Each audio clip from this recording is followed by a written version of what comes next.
پھر اللہ نے اس کے اندر برکت رکھی فی اربعۃ ایام، 4 دنوں کے اندر، یعنی کل زمین آسمان کی پیدائش میں 6 دن لگے، 2 دن زمین کو پیدا کرنے میں اور 4 دن اس کے اندر برکتیں رکھنے میں۔ زمین کے اندر کیمیکل کا تناسب متعین کرنا، اس میں سونے کی کانیں، کاپر کی کانیں، کوئلے کی کانیں، پتھر ہیں، پہاڑ ہیں، ہیرے جواہرات کے خزانے ہیں، اللہ نے اس میں 4 دن لگائے اس کو بنانے میں۔ اور کیسا اللہ نے بنایا یہ سسٹم کہ آج اربوں خربوں سال گزر گئے ہیں زمین کو بنے ہوئے، سبزیاں اگتی ہیں، درخت اگتے ہیں، پھل اگتے ہیں، زمین کے نمکیات میں کوئی فرق نہیں آیا۔ ایسا کبھی نہیں ہوا کہ جی فلاں جگہ اب پوٹاشیم ختم ہو گیا ہے لہذا وہاں پر اب درخت نہیں اگ سکتے۔ کوئی 1-2 سال کی بات نہیں، اربوں خربوں سال۔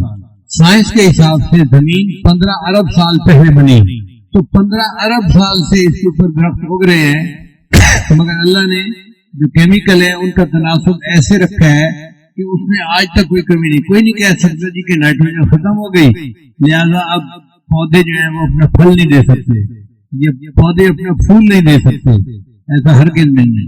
اللہ کتنا بڑا ہے جس نے زمین کے اندر تناسب کو اتنا اچھا بنایا کہ آج اربوں سالوں کے بعد بھی زمین کے اوپر پھل اگتے ہیں، سبزیاں اگتی ہیں اور زمین کاشت کے قابل ہے۔ پھر اللہ تعالیٰ نے بارش کا ایک نظام بنایا، سمندر کے اوپر سے پانی بخارات بن کے اڑتا ہے اور بادل میں جاتا ہے، اور بادل اس پانی کو لے کر پہاڑوں کے اوپر آتے ہیں، وہاں آ کر بارش برستی ہے، پھر وہ پانی پہاڑوں سے نیچے آتا ہے اور میدانی علاقوں میں دریاؤں کی شکل میں بہتا ہوا پھر واپس سمندر میں آ کے گرتا ہے۔ ایسا ایکو سسٹم اللہ نے بنایا ہے کہ جو پانی سمندر سے جاتا ہے لوٹ کے وہی پانی پھر سمندر میں واپس آ جاتا ہے۔ آپ غور کیجئے، اگر اللہ تعالیٰ بارش برساتے کھاری پانی کی اور دریاؤں کا پانی کھاری ہوتا تو فصل کہاں ہوتی، انسان کو کھانے کو کیا ملتا؟ اللہ نے سمندر جو اتنا نمکین ہے اس میں سے پانی اٹھایا جو نمکیات سے پاک تھا، اور پھر میٹھے پانی کی بارش برسائی، اور میٹھے پانی کے دریا اللہ نے پوری زمین سے گزارے اور ہمارے لیے کھانے کا بندوبست کر دیا۔ کسی عارف نے کہا کھیتیاں سرسبز ہیں تیری غذا کے واسطے، کھیتیاں سرسبز ہیں تیری غذا کے واسطے، چاند سورج اور ستارے ہیں ضیاء کے واسطے، بحر و بر شمس و قمر ماء و شمع کے واسطے، یہ جہاں تیرے لیے ہے تو خدا کے واسطے۔ اللہ نے یہ جہان ہمارے لیے بنایا اور ہمیں اللہ نے اپنی عبادت کے لیے بنایا۔ تو دیکھیے اللہ تعالیٰ کی تخلیق میں کیا خوبی ہے، کیا حسن ہے کہ اللہ کے فضل سے آج بھی زمین کا پورا نظام اپنی خوبصورتی کے ساتھ، پھر قرآن مجید میں اللہ تعالیٰ فرماتے ہیں وَمِن كُلِّ شَيْءٍ خَلَقْنَا زَوْجَيْنِ، ہم نے ہر چیز کے اندر جوڑا جوڑا بنایا ہے۔ یہ چند الفاظ ہیں، اس کے اندر بہت بڑی حقیقت ہے۔ اللہ فرماتے ہیں ہم نے ہر چیز میں جوڑا جوڑا بنایا، زمین اور آسمان جوڑا، مرد اور عورت جوڑا، نر اور مادہ کا جوڑا، دن اور رات کا جوڑا، ہر چیز میں آپ دیکھیں گے جوڑا جوڑا نظر آئے گا، حتیٰ کہ دنیا اور آخرت جوڑا۔ اور سائنس نے یہ تسلیم کیا کہ اگر دنیا میں میٹر ہے تو اینٹی میٹر بھی ہے، تو میٹر اور اینٹی میٹر یہ بھی جوڑا بن گیا۔ آپ اس کے اوپر پی ایچ ڈی کر سکتے ہیں کہ پوری دنیا میں جو چیز آپ پائیں گے اس کا جوڑا ضرور موجود ہوگا۔ یہ 1400 سال پہلے قرآن مجید نے فرما دیا اور وہ بات آج بھی سچ ثابت ہو رہی ہے۔ اگر اور بڑھائیں تو دیکھیں پوری دنیا میں جتنے ریئیکشن ہو رہے ہیں کیمیکل کے وہ سب جوڑے جوڑے پر ہو رہے ہیں۔ ایک آئن پازیٹیو ہوتا ہے، ایک نیگیٹو ہوتا ہے، آپس میں ایک دوسرے کے ساتھ بانڈ بنا لیتے ہیں اور کیمیکل ریئیکشن ہو جاتا ہے۔ پھر اگر انڈسٹری کی طرف آئیں تو مشینوں کی ایک زبان ہوتی ہے جس کو مشین لینگویج کہتے ہیں، وہ مشین لینگویج بھی 0 اور 1 کے ڈیجٹ پہ چلتی ہے، تو 0 اور 1 جوڑا بنتا ہے، اس جوڑے کے ساتھ پوری دنیا کے اندر کمیونیکیشن ہو رہی ہے۔ حتیٰ کہ جو چاند پہ لوگ جا رہے ہیں وہ زمین والوں کے ساتھ جب رابطہ کرتے ہیں تو اسی مشین لینگویج پر ایک دوسرے سے گفتگو ہو رہی ہوتی ہے، اس میں بھی دیکھو جوڑا جوڑا۔ پھر اللہ تعالیٰ قرآن مجید میں فرماتے ہیں وَجَعَلْنَا مِنَ الْمَاءِ كُلَّ شَيْءٍ حَيٍّ، ہم نے پانی سے ہر چیز کو زندگی بخشی، یعنی جو چیز بھی دنیا میں زندہ ہے وہ پانی کی وجہ سے ہے۔ اور اب تو سائنس بھی تسلیم کرتی ہے کہ پانی سے زندگی کا آغاز ہوا اور پھر یہ سلسلہ آگے چلتا رہا۔ پچھلے دنوں ایک مشن مریخ کے اوپر بھیجا گیا تو دنیا کے مختلف ملک کے سائنسدان اکٹھے ہوئے کہ ہمیں کیسے پتہ چلے کہ مریخ کے اوپر زندگی ہے یا نہیں ہے۔ تو انہوں نے کہا اس کے لیے کوئی ہمارے پاس کرائٹیریا ہونا چاہیے۔ کیا کرائٹیریا ہونا چاہیے؟ انہوں نے مل کے متفق کا فیصلہ کیا اگر مریخ کے اوپر پانی موجود ہے تو زندگی یقیناً ہوگی، اگر پانی موجود نہیں تو زندگی نہیں ہو سکتی۔ جو بات 1400 سال پہلے بتائی گئی آج کی سائنس کی دنیا بھی تسلیم کر رہی ہے۔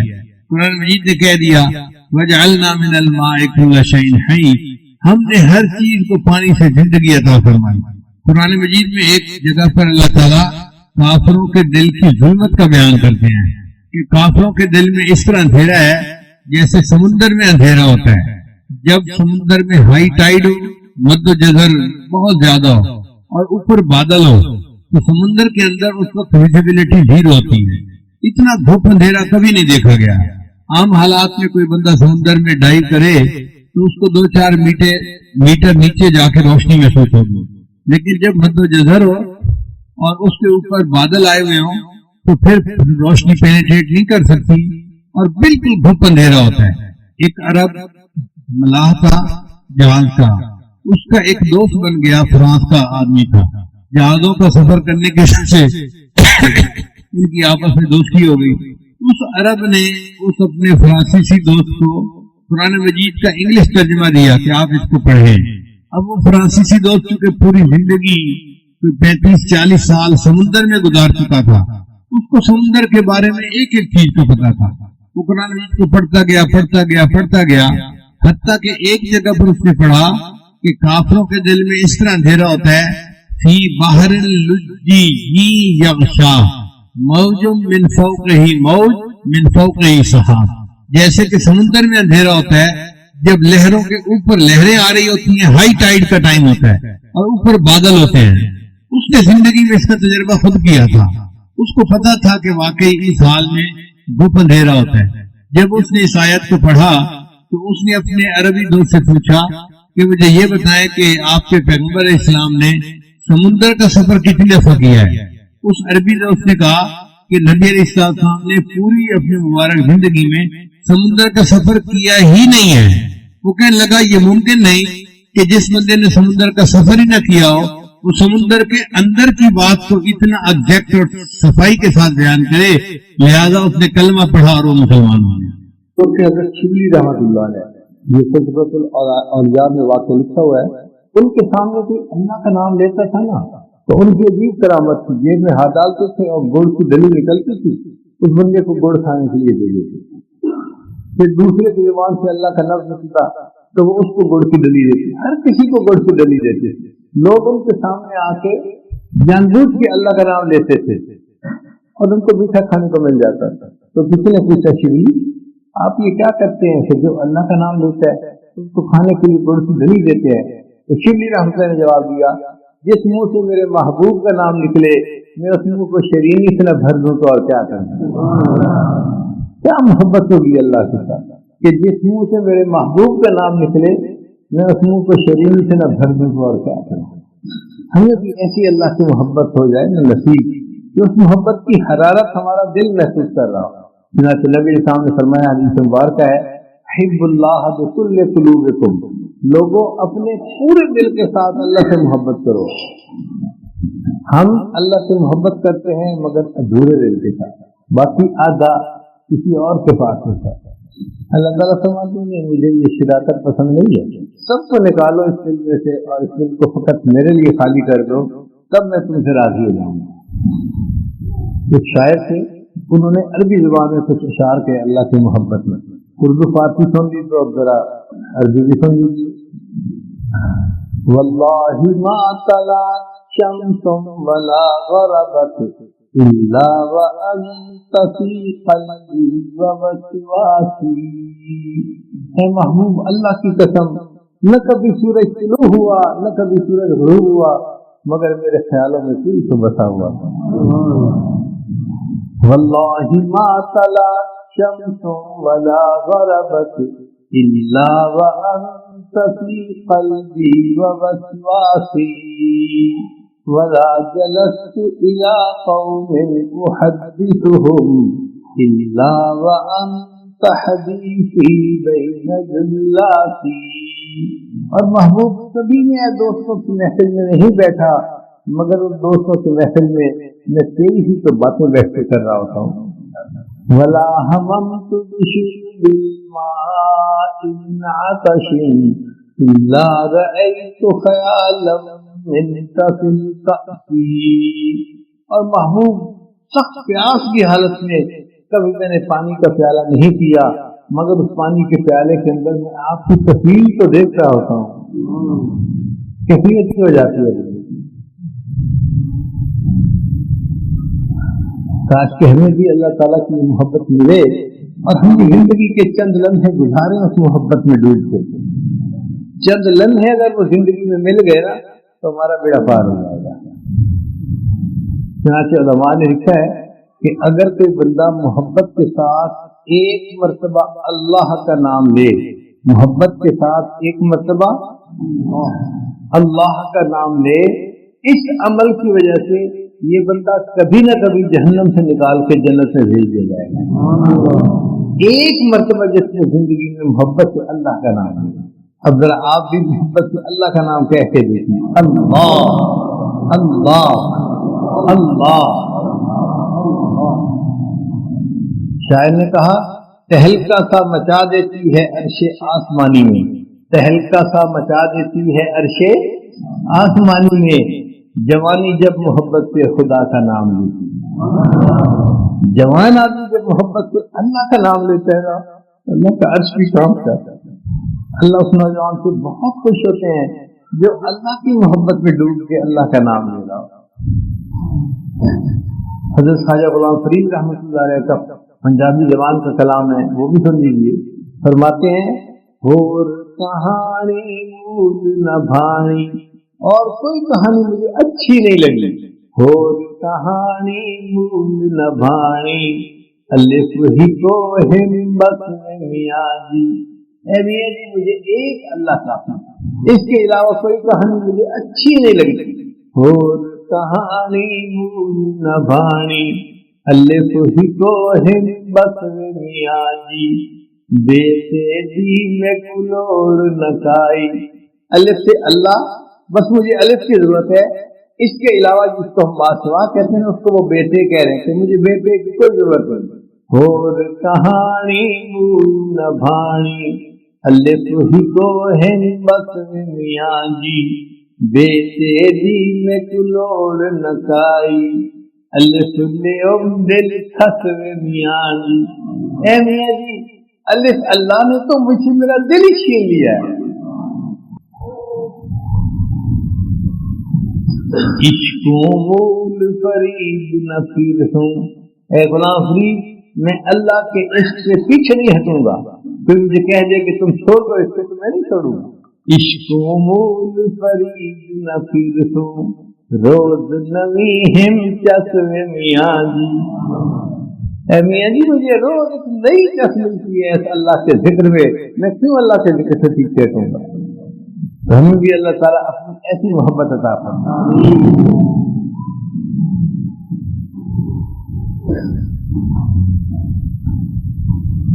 امام غزالی رحمۃ اللہ نے لکھا ہے کہ قیامت کے اللہ تعالیٰ ایک فرشتے کو فرمائیں گے اعلان کرو کہ مجھ سے محبت کرنے والے کہاں ہیں. تو فرشتہ اعلان کرے گا اللہ سے محبت کرنے والے عرش کے قریب ہو جائیں. تو خربوں خربوں خربوں لوگ ہوں گے وہ اللہ تعالیٰ کے عرش کے قریب ہو جائیں گے.